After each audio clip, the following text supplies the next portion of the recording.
కామారెడ్డి జిల్లా లింగాపూర్ మున్సిపల్ పరిధిలో వడ్ల భాస్కర్ కొడుకు నిఖిల్ తాగుడుకు గంజాయికి బానిసై సదరు ప్రతిరోజు ఇంట్లో గొడవలు కావడం, విదేశాలకు పంపినా సరిగ్గా పని చేయకపోవడం, డబ్బులు ఇవ్వమని గొడవ పడటంతో తండ్రి మనస్తాపానికి గురి అయి ఇనుప రాడ్డుతో తలపై కొట్టడం జరిగింది. తీవ్ర గాయాలు కావడంతో హాస్పిటల్కు తీసుకువెళ్లి ట్రీట్మెంట్ ఇప్పించి అనంతరం ఇంటికి తీసుకువెళ్లి తెల్లవారుజామున రాడ్డుతో మళ్లీ కొట్టి ఇంటి నుండి పారిపోవడం జరిగింది.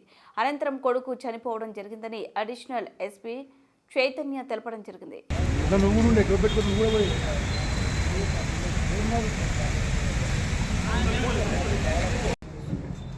అందరికీ నమస్కారం. ఈ నెల 19న మాకు రాళ్లపల్లి ప్రసన్న నుంచి ఒక కంప్లైంట్ వచ్చింది. లింగాపూర్ గ్రామంలో వడ్ల నిఖిల్ అనే అతను చనిపోయాడని చెప్పేసి. సో ఎంక్వైరీ చేస్తే తేలింది ఏంటంటే, ఈ వడ్ల నిఖిల్ అనే అతను ఏ జాబ్ చేయకపోయేది అండ్ తాగుడుకు కొంచెం బానిస. సో ఇంటికి వచ్చి ఇంట్లో తల్లిదండ్రులతోటి కొట్లాడడం అండ్ వాళ్ళ నుంచి మనీ అది అడగడం అండ్ అక్కతోటి కూడా కొట్లాడడం, ఇట్లాంటివన్నీ చేసేది. సో వాళ్ళ తండ్రి అయిన వడ్ల భాస్కర్, సో వడ్ల భాస్కర్ అతన్ని ఆ రోజు 18వ తారీఖు రాత్రి 11:30కి అట్లా కట్టెతోటి కొట్టాడు.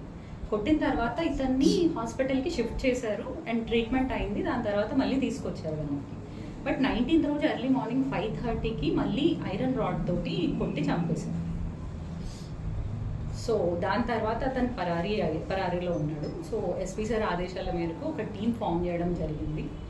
సో ఈరోజు మార్నింగ్ 10:30కి అట్లా అతను ఆ నిందితుడు వడ్ల భాస్కర్ దొరికాడు. సో ఇది case and I appreciate my team, CI Raman and SI Revanthpalli SI Raju and the team. వాళ్ళు తొందరగా రియాక్ట్ అయ్యి అండ్ ఈరోజు మార్నింగ్ ట్రేస్ చేశారు.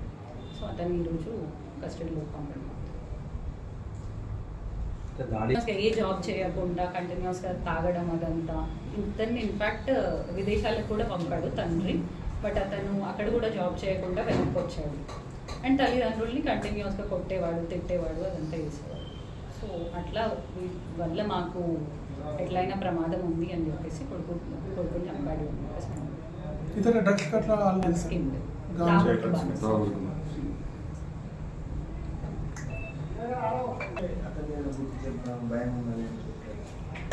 ఇంటెన్షన్ తోటే కొట్టాడు, ఐరన్ రాడ్ తోటి అటాక్ చేశాడు కాబట్టి ఇంటెన్షన్.